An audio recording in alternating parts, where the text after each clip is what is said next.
అనగనగా ఒక రాజు సినిమా చూశాను భయ్యా. ఈ సంక్రాంతికి ఇప్పటి వరకు చూసిన అన్ని సినిమాల్లోకెల్లా ఈ సినిమానే నెంబర్ 1 పొజిషన్‌లో ఉంది నాకు సాటిస్ఫాక్షన్ ఇచ్చిన విషయంలో. సినిమాకి కావాల్సిన అన్ని ఎలిమెంట్స్ యూత్‌ఫుల్ ఎంటర్‌టైనింగ్ విషయం కానీ, కామెడీ కానీ, ఫ్యామిలీ డ్రామా గానీ, విలేజ్ రూరల్‌లో ఉండే మోరల్స్ గానీ అన్ని ఎలిమెంట్స్ పర్ఫెక్ట్‌గా బ్యాలెన్స్ చేశాడు నవీన్ పోలిశెట్టి. సినిమా ఫస్ట్ హాఫ్ అంతా కూడా మంచి లవ్ స్టోరీతో ఎంటర్‌టైన్‌మెంట్ మూడ్‌లో అలా వెళ్ళిపోతుంది. సెకండ్ హాఫ్‌లో విలేజ్ డ్రామా ఎంటర్ అయిన తర్వాత అంతే ఫన్ ఉంటూనే ఓ పక్క కంటతడి పెట్టించే అంత ఎమోషన్ సీన్స్ ఉంటాయి. నిజంగా ఇది చాలా సర్ప్రైజింగ్ ఎలిమెంట్ అనిపించింది నాకు సినిమా చూసినప్పుడు. ఈ లెవెల్ ఇంపాక్ట్ ఉండే ఎమోషన్స్ ఈ సినిమాలో ఉన్నాయని నేను అస్సలు అనుకోలేదు. ఇక ఈ సినిమాకి నవీన్ పోలిశెట్టి హీరోగానే కాకుండా కథ, స్క్రీన్ ప్లే, మాటలు కూడా తనే రాసుకున్నాడు. రైటింగ్ విషయంలో అయితే టూ మచ్ అప్రిషియేషన్ చేయాలనిపించింది. ఎందుకంటే పర్ఫెక్ట్ ఎంటర్టైనర్ ని at the same time village లో ఉండే ఇష్యూస్ ని బాగా అడ్రస్ చేశారు.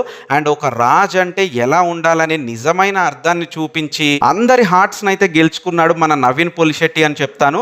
ఫైనల్ గా అనగనగా ఒక రాజు సినిమా గురించి చెప్పాలంటే ఈ పండగ టైంకి మీకు కావాల్సిన అన్ని ఎలిమెంట్లు దొరికే వన్ ప్లాట్ఫామ్ అనగనగా ఒక రాజు అని నేను కాన్ఫిడెంట్ గా చెప్తాను భయ్యా. అఫ్ కోర్స్ పెద్ద సినిమాల ముందు ఈ సినిమా ఎంతవరకు గ్రాప్ చేస్తుంది కలెక్షన్స్ అనేది మనకు తెలియదు. బట్ సినిమా చూసిన ఎవ్రీ ఆడియన్ మాత్రం 100% సాటిస్ఫాక్షన్ తో బయటికి వస్తారు. ఇది నా మాట. ఇది ఫ్రెండ్స్ అనగనగా ఒక రాజు సినిమా పైన నా ఒపీనియన్. మీరు గనక ఈ సినిమా చూసి ఉంటే మీకేమనిపించింది అన్న విషయాన్ని కామెంట్ బాక్స్ లో కామెంట్ చేయండి.